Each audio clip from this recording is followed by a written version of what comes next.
Mañanas en Libertad, con Luis del Pino.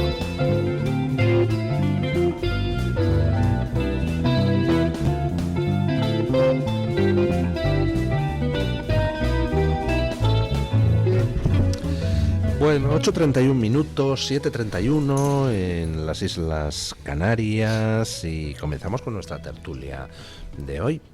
Hoy tenemos a doña Isabel Pérez Moñino. ¿Qué tal está usted? Muy buenos días, pues un placer estar aquí, como siempre.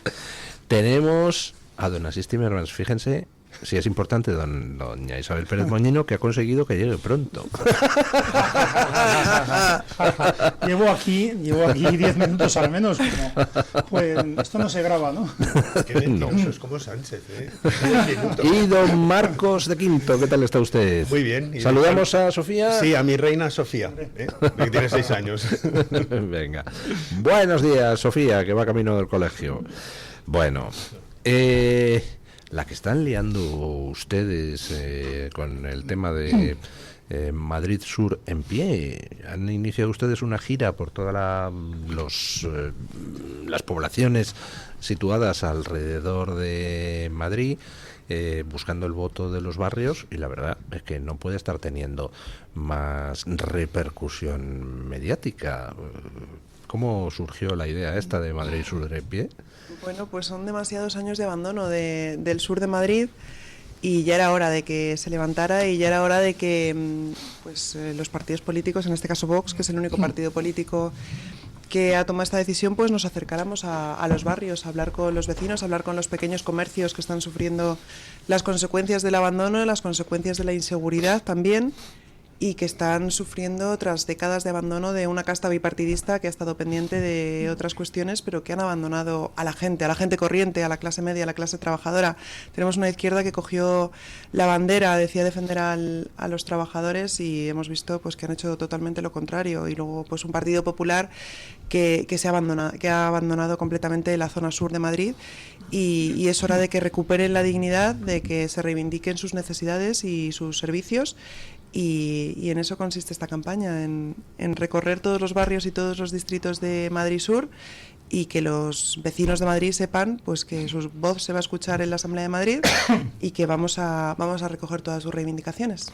¿Sabe usted que lo de la dicotomía norte-sur es algo pues generalizado, no diría unánime en todo Occidente, pero bastante generalizado? En casi todas las ciudades el norte es la zona rica y el sur es la zona pobre. Y hay una razón que es de orden psicológico, que es que en nuestra cultura pues se asocia el norte con arriba y el sur con abajo. Entonces, por eso en las ciudades se tiende a que los barrios estén así distribuidos. En la cultura antigua del Valle del Indo, pues resulta que para ellos arriba no estaba en el norte, arriba estaba en el oeste. Y lo sabemos porque en todas las ciudades antiguas que se han excavado, la zona rica con casas bien estaba en la parte oeste y la zona pobre estaba en la parte este, ¿no? Entonces, una curiosidad. Visto desde fuera, pues parece que están ustedes yendo por el voto del PSOE, ¿no? Bueno, estamos yendo por el voto de la gente corriente, a por el voto de la gente que está harta del bipartidismo, harta de las promesas del Partido Popular incumplidas durante décadas, y harta de las regularizaciones masivas, de la inmigración masiva a la que están llamando todos los partidos políticos, y cuyas consecuencias están sufriendo especialmente en los municipios y en los barrios de la zona sur de Madrid, porque se abren las puertas de nuestro país, se llama a una inmigración masiva y completamente descontrolada, y las consecuencias las están sufriendo precisamente los vecinos del sur de Madrid. Esa inmigración masiva que está perjudicando en el acceso a la vivienda, en el colapso de los servicios públicos y, por supuesto, también en la inseguridad que están sufriendo en las calles. Ahora, en un ratito me iré a Parla, un municipio del sur de Madrid, donde hace unos días pues se cometió un homicidio perpetrado por los de siempre, silenciado por los de siempre, y que nosotros vamos a ir a acompañar a estos vecinos que viven con miedo, que viven con inseguridad y que tienen el mismo derecho a vivir con tranquilidad que vecinos de otros municipios de Madrid. Y de más poder adquisitivo. De más poder adquisitivo, Sí, efectivamente. porque desde luego la avalancha de inmigrantes irregulares no se va a vivir a La Moraleja, se va a vivir a Parla, se va a vivir a Móstoles, se va a vivir Es curioso que los políticos que patrocinan estas llamadas de inmigración masiva y que patrocinan estas regularizaciones masivas, estos repartos de inmigrantes ilegales, como hace un año Sánchez y Feijóo se sentaron a repartir inmigración ilegal por toda España, viven siempre alejados de estos barrios que sufren estas consecuencias. ¿Lo dice usted por Pablo Iglesias, que vivía en Vallecas y se piró para galopagar a un chalet? El paradigma de la hipocresía, pues allí lo tenemos, y que luego matriculó a sus hijos en un colegio privado en Las Rozas, el que defendía la educación pública y tenía la bandera de mis hijos irán siempre a la pública. Don Asís, ¿está usted siguiendo el debate que se ha suscitado a raíz precisamente de en estos mítines, pues las propuestas que se han lanzado, por ejemplo, en materia de vivienda? Sí. La verdad es que han suscitado un debate muy curioso, porque ha entrado al trapo de ese debate alguien que para mí es una de las personas más sensatas que hay en la izquierda española, que es Esteban Hernández, del Confidencial, que suele analizar las cosas, pues hombre, desde un prisma de izquierda, pero con una cierta objetividad, ¿no? Y que lleva 10 años advirtiendo de que como la izquierda ha dejado tirados a los trabajadores, pues lo lógico es que alguien ocupe ese nicho de mercado, y lo está ocupando lo que se da en llamar derecha populista, que hay gente que le molesta que se utilice ese término. A mí me importa un bledo, las etiquetas son irrelevantes, lo importante es lo que uno defiende, ¿no? Y han salido enseguida los de Más Madrid a decir, no, nosotros somos los que defendemos a los trabajadores y tal, y se ha montado un debate curioso entre gente de izquierda en torno a este tema. Claro, porque es que hay una cosa que yo he dicho muchas veces, y creo que usted también, que es que uno de los problemas de España es que no hay debate, que los temas fundamentales no es que se piense de una manera o de otra, sino que no hay debate posible. Así que si al menos eso han conseguido las propuestas de Vox, pues me parece muy bien. Lo sigo muy de cerca y además lo sigo proactivamente. Yo creo que se plantea una cosa, bueno, hay muchísimas cosas, no voy a entrar en ellas porque, en fin, ahuyentaría a la audiencia, pero se plantea si la política de vivienda de los años 50 y 60 es una de las cosas, si fue buena o fue mala. Yo últimamente siempre respondo comparado con qué, comparado con qué, ¿no? Se ha dicho, es verdad que no se construye prácticamente vivienda social en España, paréntesis, el problema para mí es que no se construye vivienda en España, no que no se construye vivienda social, y sin embargo, bueno, pues se habla de las cifras que se corresponden con la realidad, de 4 millones de viviendas sociales construidas, bueno, entre los años 50 y finales de los 60 o principios de los 70. Bien, lo que pasa es que solo dos apuntes, y a mí me parece bueno que Vox esté entrando, que cualquiera entre en eso. En primer lugar, hay un déficit de construcción, no hay oferta de vivienda, no hay oferta. Eso es gravísimo y tiene unas claras causas en la intervención, en la restricción, en los impuestos, en la restricción a la propiedad. Y en segundo lugar, construir vivienda social. Yo soy poco partidario de construir vivienda social porque pienso que los poderes públicos deben de, si tienen que proporcionar vivienda al que no la tiene, pues por motivos, digamos, socioeconómicos, etcétera, hay mecanismos para hacerlo que incentiva la construcción de viviendas privadas y que puede alguien, por ejemplo, pagar alquiler social en viviendas privadas a gente que lo necesite, de forma temporal, etcétera, etcétera. Pero dicho esto, si el franquismo hizo una cosa mala, que fue congelar los alquileres, muy mala, yo creo que muy mala, sin embargo, hizo una cosa que, entre comillas, lo compensó, que es promover muchísima vivienda social, muchísima. Creando una clase media de propietarios que no existía. Creo que no fue la mejor manera de hacerlo, pero digamos que de second best, quiero decir, tú no puedes, o sea, creó unos propietarios artificiales que eran los inquilinos de renta antigua, que de repente tenían casas en ocasiones buenísimos. Hubo mucha gente que se compró vivienda social con el franquismo y se convirtieron en propietarios. Sí, pero estoy o sea, yo recuerdo, a mí que me gusta el tema de la investigación genealógica, yo siempre que encuentro papeles antiguos de la familia, pues me pongo a escudriñarlos. Entonces, mi abuela, su padre, el padre de mi abuela, mi bisabuelo, era un señor que era habilitado de clases pasivas, es decir, era un funcionario o asimilado y que, hombre, pues ganaba un dinero, era clase media alta en aquella época. Bueno, pues vivía de alquiler, no tenía para comprarse una casa, y estamos hablando en 1910. Entonces, esa política del franquismo cambió la sociología de España de una manera brutal. Quiero decir, hizo una cosa mala, que es que fue arbitrariamente, atribuyó una especie de propiedad a mucha gente, que era la de los inquilinos de renta antigua, de repente pagabas 3 duros por una casa que era la opción a comprarla. Eterna, sí, pero a nadie le compensaba comprarla. El efecto fue que fue eternamente tuya.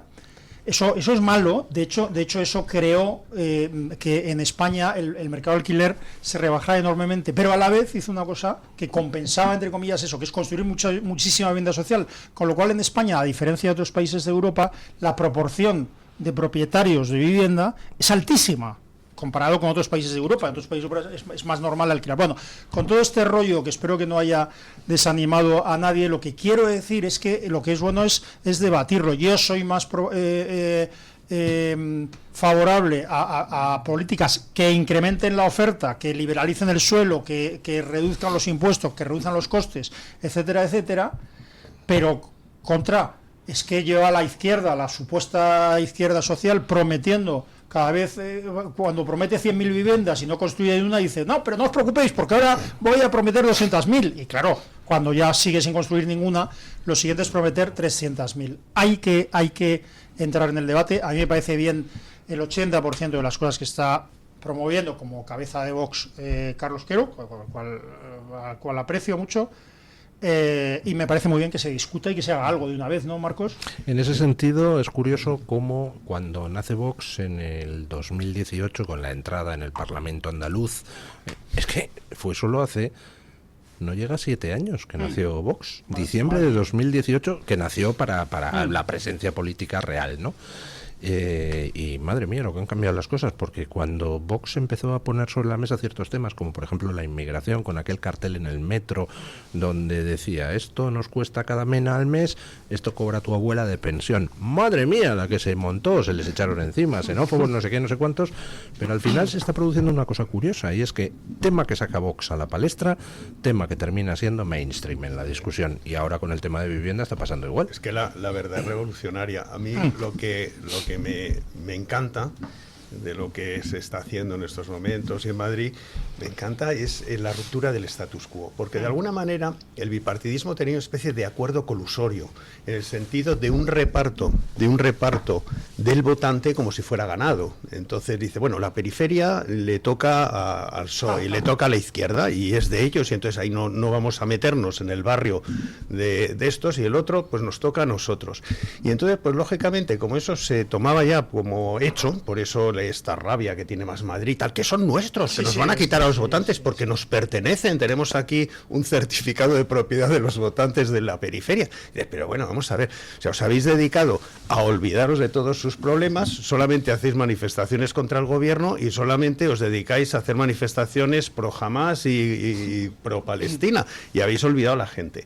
Y luego por el otro lado, oye, pues los otros están preocupados con agradar a von der Leyen y en Europa y tal. Y entonces, bueno, lo único que han hecho estos señores es romper el status quo, empezar a hablar de las cosas, porque la verdad es muy revolucionaria, como el ejemplo que ponía usted, don Luis, del cartel del metro, y de repente la gente dice, oiga, estos están hablando de lo mío. Y de lo mío, yo no sé, porque siempre se habla de vivienda y de seguridad. Yo no sé qué está primero y qué está segundo, porque si hubiera seguridad en la propiedad privada, si hubiera seguridad con el tema de la ocupación, si hubiera todo esto, probablemente se solucionaría el tema de la vivienda. Por la vía de la iniciativa privada. Efectivamente. Entonces el tema es que el huevo o la gallina, porque básicamente eso es en estos momentos en lo que estamos. Y hay cosas que lógicamente en vez de trabajar en el sentido de la seguridad, pues vienen estas estupideces que el otro día escuchaba que estaba proponiendo, no sé si era no sé si era la vicepresidenta de Sumar, que decían que si un inquilino deja de pagar y se queda de inquiocupa, que al final expropian la vivienda al propietario y se la alquilan a él a un precio razonable. Entonces, claro, yo lo único que estaba diciendo es que Wyoming, por ejemplo, que antes mencionaba, si tiene un montón de viviendas en alquiler, yo pedía y además incentivaba para que le dejen de pagar el alquiler a ver si se las expropian y le meten un alquiler social a los residentes de ahí, porque dices, es que hasta que no lo ven ellos, que es lo que sucede siempre cuando ocupan un piso de alguien de la izquierda, o como había pasado también ahora últimamente en el País Vasco, con el exetarra es cuando se dan a la empresa cuenta. desocupa. Entonces yo creo que la manera más inteligente es que sufran en sus carnes las políticas que ellos están proponiendo, y de esa manera, pues oye, se simplifican las cosas, a ver qué rápido llegamos a un acuerdo, porque al final en estas cosas yo creo que todo el mundo está de acuerdo cuando le tocan a él lo suyo. Bueno, yo cuando entré en la Asamblea, la verdad es que me quedé sorprendida, ¿no? Porque allí los debates que se producen, pues se habla o de los delirios ideológicos de la extrema izquierda, o de Palestina, o se habla de Sánchez, se habla de Miami, se habla de ese relativismo que impera en el Partido Popular de Madrid y de ese globalismo al que se ha entregado completamente el Partido Popular, pero los problemas de la gente, los problemas reales de los madrileños, pues estaban completamente abandonados. Entonces, esta campaña de Madrid Sur en Pie que hemos iniciado en Vox ha supuesto una ruptura con este bipartidismo y se han quedado un poco fuera de juego. Tal es así que hace 2 días vimos a miembros de la extrema izquierda en Madrid acudiendo a hablar con vecinos de Madrid Sur, en concreto, de Aluche y de Carabanchel, para ver cómo veían la situación de los centros de salud. Es decir, tenemos a una presidenta... Hombre, por fin han hecho ustedes que vayan a los barrios. Les hemos hecho bajarse de las flotillas... con gente normal. Que hablen con gente normal. Les hemos hecho bajarse de las flotillas de Palestina y pisar las calles. Entonces, la realidad es que tenemos a una presidenta de la Comunidad de Madrid pendiente de Miami, pendiente de sus inversiones extranjeras, y tenemos a una izquierda que está perdida y pendiente de conflictos que ocurren a miles de kilómetros de Madrid. Pero la realidad es que nadie, ningún político, está remangándose intentando solucionar y planteando soluciones reales y factibles, por ejemplo, para el problema de la vivienda, que es uno de los principales problemas que tenemos en Madrid. Y frente a esto, pues nosotros iniciamos este acto en Aluche la semana pasada, en nuestro acto de inauguración de la campaña de Madrid Sur en Pie, que fue un éxito rotundo, con estos 2 pilares fundamentales, que es el abandono de los servicios públicos, el acceso a la vivienda y la inseguridad. Y antes, así decías, el tema de la vivienda social. Nuestro programa de vivienda es muy ambicioso, es muy amplio, y yo nunca soy partidaria de poner etiquetas de si conservadurismo, liberalismo. No, yo creo que son propuestas de puro sentido común. Y nosotros abordamos también el tema de liberar todo el suelo que no esté medioambientalmente protegido. Esto lo hemos propuesto siempre, eliminar todos los impuestos excesivos. Ahora no es normal que para comprar una vivienda el 30% del precio sea para impuestos. Es decir, aquí ganan siempre las administraciones, todas. Desde la autonómica, la local, la banca siempre gana. Y esto es inasumible, inadmisible. Pero también yo creo que tenemos que abordar un problema que tenemos fundamental, que es la inmigración masiva que está llegando a Madrid, que la presidenta de la Comunidad de Madrid sigue llamando. Tenemos que analizar quién está copando el mercado de la vivienda, aquí por ejemplo en el barrio de Salamanca, con quién están compitiendo nuestros jóvenes en el acceso a la vivienda, por qué se está expulsando a los jóvenes y a las familias de sus barrios de toda la vida, por qué se está hacinando a familias en muchos barrios de Madrid, donde el alquiler y el acceso a la vivienda, la compra de vivienda, se ha encarecido exponencialmente. Y tenemos que hablar también, por supuesto, de vivienda social. De hecho, la señora Ayuso le debe a los madrileños 25.000 viviendas que prometió en el año 2019, vivienda social de alquiler asequible para los jóvenes y para las familias que lo necesiten. Y me parece muy curioso, ¿no?, que en todas las campañas electorales, tanto el Partido Popular como el Partido Socialista prometan vivienda social, prometan la construcción de vivienda, y a la hora de la verdad nunca se materializa. Entonces, yo creo que es momento de hacer promesas y hacer propuestas reales y dotar de esperanza a la gente, porque claro que se puede hacer. Yo soy del año 87 y toda mi generación, nuestros padres tenían una vivienda en propiedad, mis padres son maestros, los dos, pudieron acceder a una vivienda en propiedad, pudieron comprarse incluso una segunda residencia. Y hoy en día las familias, los jóvenes, no pueden ni siquiera, comprar una casa en Madrid. Ni siquiera alquilarla. Ni siquiera alquilarla, yo independizarse. empecé a ver en el entorno de mis hijos gente que se iba de alquiler a pisos patera, que es algo que yo no había visto en la vida. Es decir, gente procedente de familias relativamente acomodadas, no familias de estas en un entorno marginal, en absoluto, y que a la hora de alquilar algo tenían que alquilarse una habitación en un piso con otros 4 desconocidos. Y yo dije, uy, pero aquí ¿qué está pasando? Y esto estoy hablando ya de hace 7 años, claro, 10 pero años. Tenemos que tener en cuenta que si la oferta ahora mismo se ha reducido como consecuencia precisamente de estas nefastas políticas intervencionistas de la izquierda, y la demanda aumenta cada día, porque cada día sigue llegando gente a Madrid, es que y en algún sitio tiene que vivir disparados. esa gente, claro. Yo como estamos en Radio Libertad, yo quiero hablar de libertad. Y yo quiero que, es decir, la vivienda tiene distintas funciones. O sea, es un tema habitacional, uno compra una vivienda para vivir, y luego también es una opción de ahorro que alguien tiene. Es decir, yo puedo comprar unas acciones, puedo comprar un fondo de inversión, o puedo comprar una segunda vivienda y puedo alquilarla. Es decir, ahí la gente es libre. Si resulta que determinadas zonas aumenta el precio de la vivienda, yo también, dentro de mi libertad, puedo decir, oye, pues la vendo y voy a hacer un negocio de eso y ya me compraré otra o lo que sea. Es decir, si vienen mexicanos a Serrano y me ofrecen 3 veces lo que vale mi vivienda, pues digo, oye, fenomenal, se la vendo y me voy a otro sitio, porque es una decisión que en libertad yo puedo tomar. El problema, lógicamente, es si yo tengo 1 o 2 viviendas en un sitio de la periferia y se me hunde el precio porque pierde valor, pues eso, por supuesto, es un desastre para alguien, porque se empiezan a deteriorar los barrios, y eso que en algún momento alguien dice, bueno, tengo mi vivienda y tengo otra vivienda que voy a alquilar y en el futuro será para mis hijos o lo que sea, pues de repente dices, bueno, pues eso deja de ser un tema interesante, se deja de construir y se deja de incentivar. Pero yo creo que si hay libertad y hay seguridad, lo que hay que dejar a la gente es que libremente tome las decisiones económicas que en ese momento crea. Porque, es decir, si viene gente, ya digo, he dicho mexicanos, pero podría ser cualquiera, que quiera comprarse una vivienda en un sitio caro de España, o un inglés extracomunitario que se la quiere comprar en Estepona o se la quiere comprar en Málaga, bienvenido sea, porque ese hombre, con sus ahorros, se va a gastar dinero en restaurantes, en tiendas, etcétera. Ese tipo de inmigración, al fin de cuentas, oye, nos va a generar riqueza, porque el que construye viviendas en Estepona o en Málaga construirá más y vendrá más gente, se moverá el tema del empleo, se moverá el tema económico de esas zonas, y dices, oye, fenomenal, lo que hay que dejar es un poco de libertad y seguridad. Seguridad de la propiedad privada, por supuesto, y respeto a la propiedad privada y seguridad jurídica de las cosas. Y con esa libertad yo creo que es una de las cosas que empezarían las cosas a tirar hacia adelante. Cuando el gobierno es el que trata de solucionarnos las cosas, pues mete la pata, y entonces cualquier intervencionismo lo único que hace es destruir las cosas. Y una cosa pequeña más al nivel de conversaciones de calle. Perdona, la última cosa.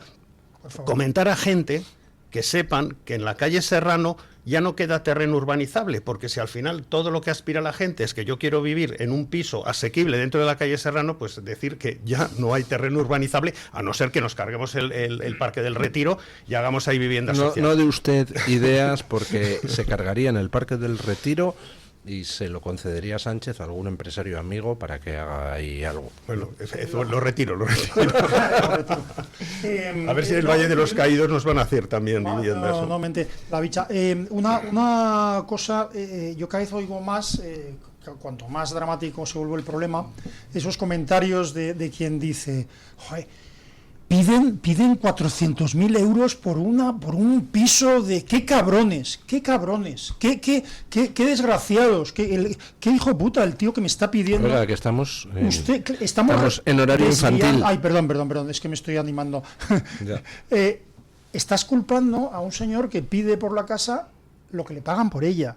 Es decir, ¿y tú cuánto pedirías? Bueno, pues ves un poco cuánto puedes sacar, y dices, puedo sacar 300, pido 300, puedo sacar 500, pido 500. Y resulta que el Estado, el gobierno, no sé quién consigue que nosotros culpemos a una persona que hace exactamente lo que hacemos nosotros, que es decir, ¿cuánto puedo vender de segunda mano mi chaqueta? Pues me dan 10 euros.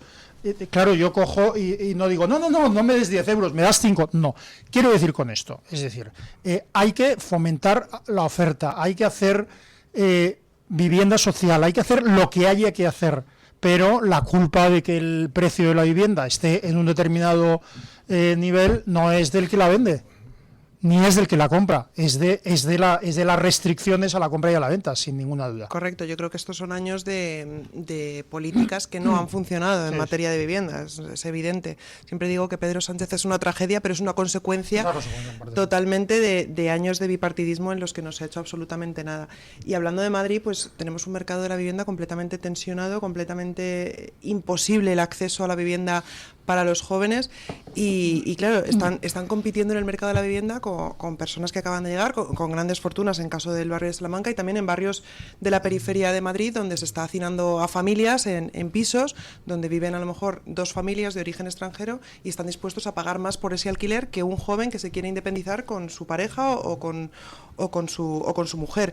Entonces también tenemos que analizar esto, es decir, cuando la demanda de vivienda está aumentando cada día porque sigue llegando gente de forma masiva a nuestra región y además la presidenta de la Comunidad de Madrid lo dice orgullosa y además están dando incentivos fiscales a inversores extranjeros que no se están dando a los españoles, está produciendo una desigualdad en la Comunidad de Madrid cuando nos está hablando de prioridad nacional, es decir, las viviendas sociales tienen que ir para los españoles. No puede ser que se estén adjudicando a los que acaban de llegar, que no han contribuido a nuestras arcas públicas. Y hablar de prioridad nacional creo que también es un tema interesante, un tema que nosotros hemos abierto este debate y es de puro sentido común. Es decir, si yo me voy a vivir a Francia, lo lógico es que los franceses tengan acceso a la vivienda social antes que yo, que acabo de llegar y que soy de fuera. Es decir, yo creo que son distintos debates de los que tenemos que hablar, que tenemos que abrir y que sobre todo tenemos que remangarnos para trabajar. A mí estas políticas de la resignación del Partido Popular de Madrid especialmente, de cruzarse de brazos y decir que aquí no se puede hacer nada, que todo es culpa de Sánchez, que no es competencia autonómica, que hay que mirar hacia otro lado, que bueno, que esto... No, claro que no, es que hay que trabajar porque hay muchos madrileños, hay muchos españoles que miran a sus instituciones y que están hartos del bipartidismo, están hartos de promesas incumplidas, están hartos de que cada vez que llega la campaña electoral se prometan viviendas, construcción de vivienda social, ayudas al alquiler y que esas ayudas nunca llegan o llegan a otros que no son los que tienen que llegar. Entonces, yo creo que es momento de hablar de lo que necesitan los madrileños, de lo que necesitan los jóvenes. Muchos jóvenes están siendo expulsados de sus barrios de toda la vida. Chavales que se quieren independizar, por ejemplo, aquí en Chamberí, cerca de sus padres, en el barrio en el que han vivido toda su vida y que se ven abocados a irse a miles de kilómetros o lejos de Madrid incluso. Entonces, lo que no puede ser es que estemos expulsando a nuestros jóvenes, que está cambiando también la identidad de nuestros barrios, porque al final, si estamos cambiando la identidad, si están viniendo personas de otros países de origen extranjero, se están cerrando negocios de toda la vida, el comercio local, y se están abriendo multinacionales, estamos perdiendo la identidad de los barrios. Y esto también pues tenemos que analizarlo, ¿no? En los barrios de toda la vida también tenemos que recuperarlos y en este sentido son nuestras políticas y yo creo que no son incompatibles con lo que has dicho tú, Asís, de por supuesto reducir todos los impuestos. De hecho nosotros hemos hablado también de recuperar esa deducción por inversión en vivienda habitual en el IRPF que el Partido Popular derogó y eliminó, de reducir todos los impuestos en el acceso a la primera vivienda y esto es lo que tenemos que hablar y trabajar para que todos los jóvenes y todos los madrileños puedan independizarse. Y por supuesto también todos los PAUs y todas las nuevas construcciones, urbanizaciones que se están haciendo a las afueras de Madrid, dotarlas de servicios, porque claro, te abocan a vivir en una zona como por ejemplo el Cañaveral, donde no hay escuela infantil, no hay servicio de médico, no hay centro de salud, no hay un transporte público que funcione, pues yo creo que también tenemos que las administraciones públicas, ahí sí es su deber, dotar de inversión y de infraestructura que necesitan estas nuevas construcciones. Desde la perspectiva histórica, es decir, posiblemente nuestros abuelos, no los míos eran de Madrid, pero bueno, muchos de los abuelos llegaron a Madrid y no eran de Madrid y cambiaron los barrios que entonces eran de una manera y ahora son de otra. Entonces, es decir, todo eso es lo que es la vida. Las cosas van cambiando. Para mí lo importante no es que la gente, por haber nacido española, y estoy de acuerdo con lo que dices, Isabel, es decir, que por lo menos, es decir, la gente que ha contribuido aquí en España que tengan una prioridad respecto a otros. Pero no es en general que la gente, como ha nacido española, tengo derecho a vivir en mi barrio y tengo derecho a esto. No, lo que tiene uno es la oportunidad de trabajar, lo que tiene uno es la oportunidad de esforzarse y de contribuir a esto. Porque esa posición de, bueno, yo soy aquí y a mí me tiene que pagar la casa alguien porque no trabajo o pudiendo trabajar, o porque no estudio y y quiero esto. Y entonces, claro, si la gente quiere algo cuando el mercado se está moviendo de determinada manera, pues si al final hay que dárselo, ese dinero saldrá del bolsillo de otra gente, saldrá del bolsillo de Luis del Pino o de Asís Timmermans o lo que sea, porque tendremos que pagarle a esa persona que quiere vivir ahí y tal. No, yo lo que creo es que primero, lógicamente, hay que ayudar a la gente cuando empieza, la gente para tener su primera vivienda, pero también, de alguna manera, eso tiene que ser correspondido porque existe una voluntad de contribuir, de trabajar y tal, y no el hecho de, oye, yo porque yo lo valgo, y porque yo lo valgo, al final es sacar el dinero de unos para dárselo a otros y comprar votos. Eso es lo que yo no estoy de acuerdo. Perdona, se han hecho muchas veces muchas políticas de vivienda demagógicas, en el sentido de que se inflaba artificialmente el precio de la vivienda, poniéndole impuestos, poniéndole restricciones, y luego, entre comillas, se regalaba vivienda. Yo soy de una generación en la que ya era difícil adquirir vivienda, aunque la adquirimos, era difícil, y a la vez, si tenías determinadas circunstancias, por ejemplo,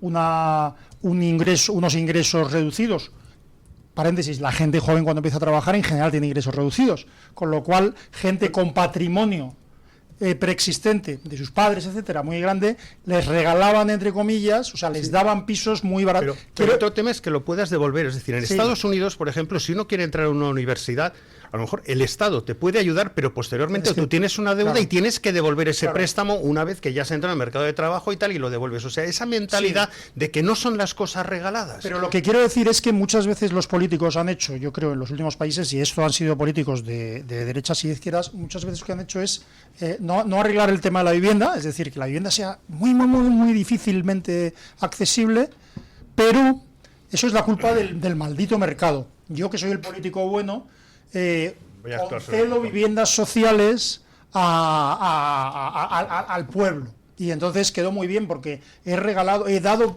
no sé cuántas viviendas sociales, ya independientemente además de que se den a personas, a unas personas o a otras, y eso es terrible porque queda bien el político regalando, entre comillas, viviendas sociales al pueblo, pero el mismo político está impidiendo la construcción. Fíjate una cosa, no sé si os acordáis del programa 1, 2, 3 de la televisión. El apartamento en Torrevieja. Sí, no, quedaba en el coche o el apartamento. Y cuando le tocaba el apartamento, la gente decía, ¡jo, qué pena! Porque todos querían el coche. No sé si os acordáis, era tremendo. O sea, hubo una época en este país donde el apartamento era el segundo premio, porque el primero era el coche.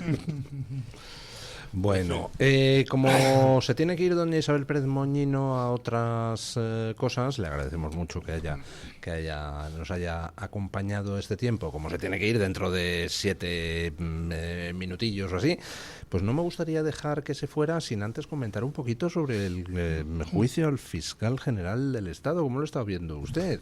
Pues ¿Cómo lo están viendo ustedes? Terrible. Bueno, esto es la punta del iceberg, ¿no? De todo lo que rodea al número 1, a Pedro Sánchez, que tiene pues ya en procedimientos judiciales a su mujer, a su hermano, a su número 2, al suplente del número 2, al fiscal general del Estado.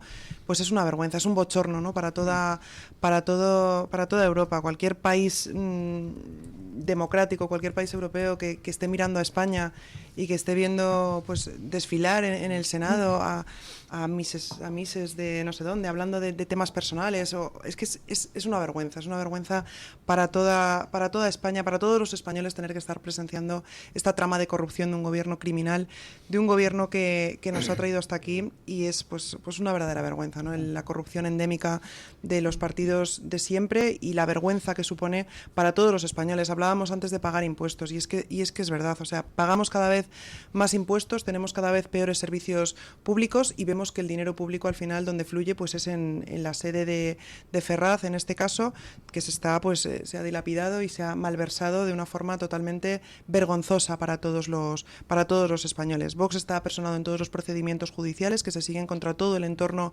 del uno, que es Pedro Sánchez, y vamos a conseguir sentar a Pedro Sánchez en el banquillo de los acusados. Yo estoy segura, yo siempre lo digo, que el futuro del Partido Socialista está escrito y se llama Soto del Real. ¿Cree usted que acabarán como Unión Mallorquina celebrando el congreso del partido en una galería de la cárcel? Bueno, pues estaría bien, ¿no? Verles allí. Estarán contentos porque Soto del Real está en el norte y el Partido Socialista es lo que le gusta. ¿Sabes? Lo curioso es que, como están todos estos temas entreverados, de repente te empiezas a enterar cosas en los últimos acontecimientos que han pasado con el Leire 10 y hay también cosas relacionadas con el fiscal, pero claro, como el juicio ya está en marcha, Sí. no son pruebas que se puedan colocar dentro de lo que es esta causa, pero seguramente que seguiremos a posteriori, una vez terminado esto, enterándonos cosas que vienen por juicio. Leire, por si no lo han casos. escuchado algunos de nuestros oyentes, en las grabaciones realizadas por el fiscal Estampa Leire, es que se implica al fiscal general. Llega un Total. momento en que dice, no, esto que estamos negociando lo va a conocer, por supuesto, Sí, sí. Álvaro, pero no- y luego dice, y su jefe. Sí, Y pero, claro, pero, es pero no increíble. puede contaminar este juicio, o sea, eso es un poco Claro, a lo que me ya, refiero, ya, porque ya. esto de aquí, que lógicamente yo creo que impacta, porque son noticias, pero no puede contaminar este juicio, que es lo que quisiera a lo mejor el Tribunal Constitucional. Pero lo de Leire además tiene una cosa peor, o sea, eso suena a que sea verdad, pero hay una cosa peor, es creíble. Sí. Es creíble porque lo que cuenta Leire Pagini, iba a decir también, lo que cuenta Leire es compatible con lo que está ocurriendo. O sea, es decir, es coherente. Es decir, muchas de las cosas que se están ocurriendo por parte del gobierno, de las acciones del gobierno, se explican con lo que. Oye, pero lo cuenta Leire. torpe que es, porque cuando escuchas las grabaciones, el fiscal que la está grabando a ella es el que le va sacando la información, Claro. le está haciendo un interrogatorio y dice, pero entonces vienes de parte de Cerdán Claro. y tal. Y el otro dice sí. Entonces, claro, No se dices. extraña porque le está preguntando cosas que ya le ha dicho Leire sin grabarse. Claro, Por eso es le que- dice, o sea, tú eres la mano derecha de Santos Cerdán. Claro, si eso nadie te lo ha dicho, Leire decía, ¿por qué Pero, dices pero, eso? pero si eres fontanera, más o menos Pero- dices, oye, me está tratando de sacar Claro. cosas de mi boca que yo ya le dije hace 2 días.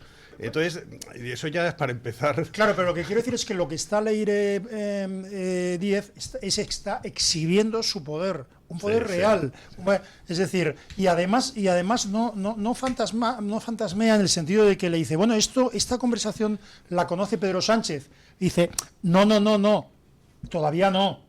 La conocerá, pero todavía no. Es coherente, yo estoy haciendo los trabajos. Yo creo que sobre eso vamos a discutir, pero ahí nos iríamos muy lejos. Lo hablamos después de la pausa publicitaria. Despedimos a doña Isabel Pérez Moñino, agradeciéndole de nuevo su presencia y nada, hasta la próxima vez. Pues muchísimas gracias.